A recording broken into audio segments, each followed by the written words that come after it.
So you discovered Orthodoxy in like seeking more knowledge in the ancient Well, Christianity, or how was it? How was that well, what hap process? well, what happened? Well, what happened? I'm glad you mentioned that because what happened was because I was having these psychological as well as these demonic experiences, I was having psychological issues as well. And again, another priest told me that it was a combination of psychological and demonic. And again, because the demons found a way in, they found a crack and they capitalized on that. And so there was a combination of psychological and spiritual things happening. Even the psychiatrist that I was seeing acknowledged that. Hmm. He even said, he goes, there was mental things, psychological things, and he kind of nervous about it. He said, and there was a spiritual things happening as well. That's how he put it. And so anyway, and long story short, I was hospitalized for mental illness. And during one of my hospital stays, I met somebody who was Orthodox, kind of like out of the blue. He was another patient there. He was Orthodox himself, but he was in the hospital, and we first started talking. I befriended him. He was just about maybe a couple years older than me. And we first thing again, like I told you earlier about, I was into this grunge music back in the '90s, and certainly he was too. So when we first started talking, we first started talking about music. And so that's kind of like what was the common ground.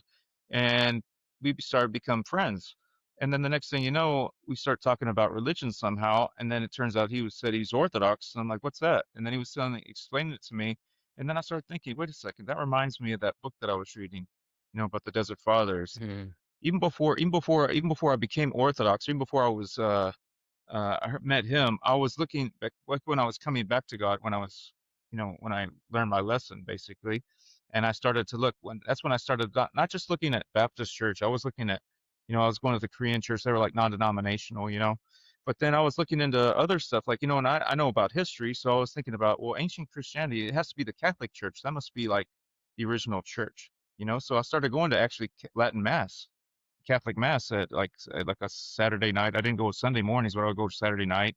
There was this old country church out in the woods kind of thing, not in the country, that's situated kind of like it's like painted churches that they have here in Hmm. Central Texas. So I would go to that one and I would just look around. It was open to the public, so it was like I would go in and there would be no one there. It would just be me. Hmm. And I would look at all the saints. They had statues, of course. We don't, as Orthodox, we don't have statues. We have icons, but not statues. And I was looking at the saints, and then I looked at the Stations of the Cross, and they had some iconography as well, like the images and the icons that they had. And so I was very interested in this, and it seemed very, very spiritual to me. And it seemed like, I said, the Bible talks about saints, you know, uh, and as history goes, the Catholic, this is what it was before it was Protestant.